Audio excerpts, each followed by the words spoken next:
Olá pessoal, galera do Enem, tudo bem? Professor Leonardo Greco, nós vamos continuar analisando nosso assunto, transporte, né? Hoje nós vamos analisar estratégias para que o transporte público de mercadorias ou pessoas, ele se torne cada vez mais eficiente, mas que ele se torne também ambientalmente sustentável. Só para lembrar, atualmente, no mundo afora, né, a consciência de se privilegiar a responsabilidade ambiental, ela está se consolidando socialmente falando nas várias sociedades, né? Então, hoje em dia, é uma preocupação de todos tornar o dia a dia da sociedade cada vez mais eficiente, só que cada vez mais ambientalmente sustentável, né? Nesse sentido, o transporte sustentável, ele deverá garantir deslocamentos preservando o meio ambiente. Simples, né, galera? Bom, simples na teoria, mas na prática, como que isso funcionaria? Bom, sustentabilidade dos transportes, para a gente pensar nisso, a gente tem que levar em conta a finitude dos combustíveis fósseis. O que é isso, pessoal?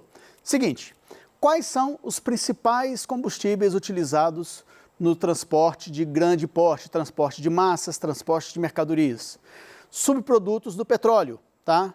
Diesel, álcool, ou no caso do etanol, né, a cana-de-açúcar. Só que especificamente com relação aos subprodutos do petróleo, a gente tem que pensar que o petróleo, primeiro é um dos combustíveis mais poluentes, né, os seus subprodutos.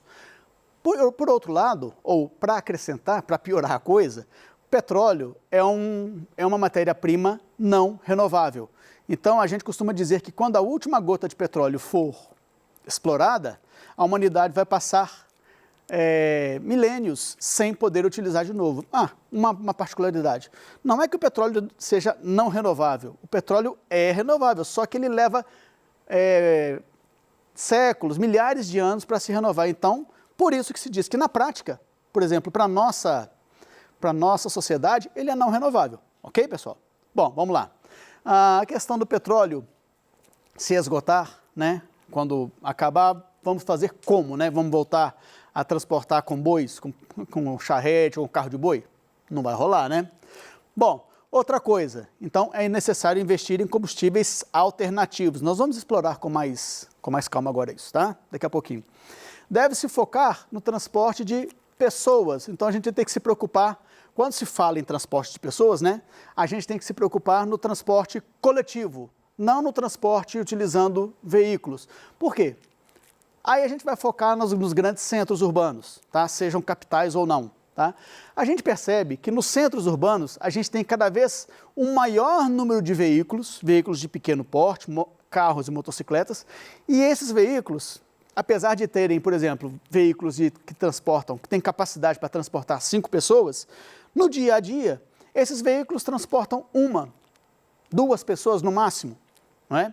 Então percebam, a população eminentemente urbana aumentando, se você tiver uma concentração de transportes individuais, você tem uma situação que vai beirar rapidamente o caos, né? Esse modelo de transporte vai se tornar insustentável. Por isso que no transporte urbano, quando se trata de transporte de pessoas, se você priorizar o transporte coletivo, você consegue dar maior fluidez ao trânsito, né? As pessoas conseguem se deslocar com maior rapidez, com maior segurança e sem tanta emissão de poluentes, né? Hoje em dia, a gente percebe no transporte urbano, principalmente em países considerados desenvolvidos, uma maior integração de 2 modais de transporte. A gente tem o transporte ferroviário e o transporte rodoviário nas áreas urbanas extremamente interligados. Então, sejam trens urbanos ou sejam metrôs, né? Eles invariavelmente estão interligados através de estações compartilhadas. Então, normalmente, a estação de um metrô, ela é interligada também a um terminal onde você vai conseguir pegar um ônibus para complementar a sua jornada. Ônibus que, inclusive, estão cada vez mais modernos, cada vez mais tecnológicos. É comum você observar ônibus já com ar-condicionado, ônibus geminado, que seria o equivalente a como se fossem 2 ônibus conectados, então a capacidade de transporte desses ônibus é maior, né?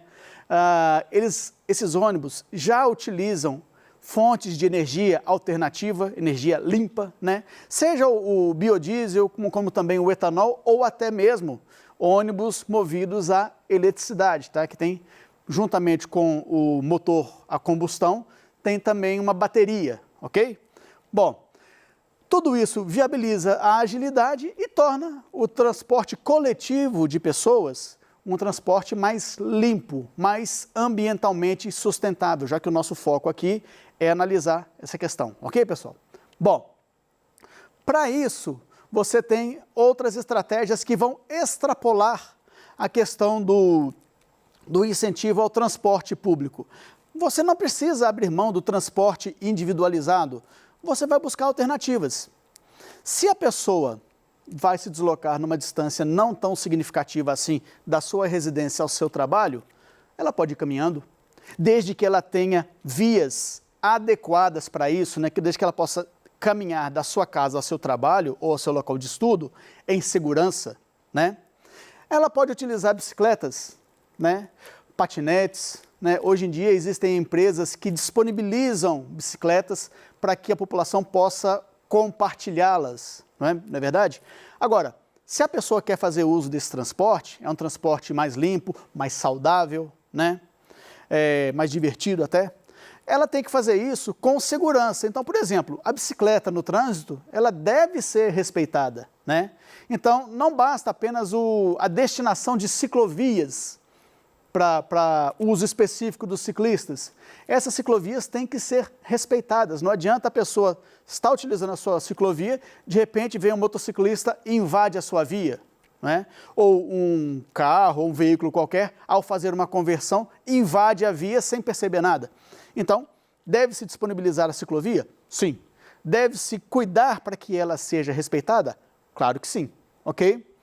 Controlar o uso de veículos. Pausa aqui, pessoal. Vamos pensar no seguinte: se o veículo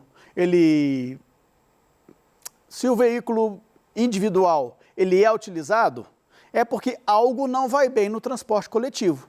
Então, toda vez que você tem uma rede de transportes coletiva eficiente, você naturalmente desestimula o uso dos veículos individuais. De novo, nos países considerados desenvolvidos, é cada vez mais comum a não posse de veículos. Então, cada vez mais famílias deixam de ter um veículo, ou quando o tem para utilizar em situações muito específicas, como uma viagem rodoviária, por exemplo, né? E no seu dia a dia fazem uso do transporte público e fazem com eficiência e não sentem falta, melhor dizer seria isso, as pessoas não sentem falta dos veículos individuais no seu dia a dia, nas grandes cidades, tá? Então, controlar o uso de veículos, tá? Além dessa questão de otimizar o transporte público, talvez, numa situação de maior necessidade, a adoção do rodízio de veículos, algo que algumas cidades têm adotado no Brasil e que a população normalmente não gosta muito, né? Mas é um ato emergencial para tentar remediar uma situação que já está extremamente delicada. Outra coisa, otimizar malhas viárias. Não significa só você ampliar a quantidade de ruas, avenidas ou estradas. Você também melhorar a qualidade delas, melhorar a acessibilidade delas, melhorar a questão da gestão dos transportes, né? Otimizar malhas viárias. Tudo isso são estratégias que você pode adotar para melhorar o fluxo de pessoas e mercadorias, mas quando a gente pensa em áreas urbanas, a gente vai pensar mais no fluxo de pessoas. Ok, pessoal? Por que isso tudo é feito? Quais são os objetivos? Eu falei com vocês no início da aula que, mundo afora, a conscientização quanto à redução na emissão de poluentes, ela está cada vez mais presente, tá? E nesse aspecto, a sociedade brasileira, sociedade mundial, melhor dizendo, né, tem exigido do poder público iniciativas, atitudes para poder concretizar essa redução de poluentes, tá? E para isso, a questão de se investir em energias alternativas é uma grande é uma grande iniciativa, é uma grande sacada, né? A gente tem que pensar o seguinte: o transporte público é uma realidade, é uma necessidade, e com as cidades cada vez se ampliando cada vez mais, o número de pessoas aumentando nas cidades, é uma necessidade irreversível, tá? Então, você tem que tornar esse transporte público muito mais eficiente. E como fazer isso, né? Primeira coisa, a gente já falou, fazer com que as pessoas desistam do uso dos seus veículos, né? Ou pelo menos que façam isso com uma frequência cada vez menor. Para fazer isso, a pessoa tem que saber que ela tem uma alternativa que é eficiente, que é segura, que vai levá-la aonde ela quiser ir, onde ela precisar ir, sem risco de atraso, sem risco à sua segurança e sem emitir tantos poluentes assim, né? Então, tudo isso são objetivos que a gente tem que levar em conta na hora de pensar na otimização desses meios de transporte. Beleza, pessoal? Bom, por quê? Quais seriam os benefícios dessa mudança de postura, né? Bom, os transportes coletivos, aí a gente continua focando nas áreas urbanas, eles têm melhor custo-benefício. Você não precisa nem pensar, né? Imaginem um ônibus coletivo de porte médio, ele transporta talvez 40 pessoas. Então, se você não tem um ônibus desse rodando, você teria no mínimo 40 ou 30 veículos pequenos rodando nas ruas das cidades, né?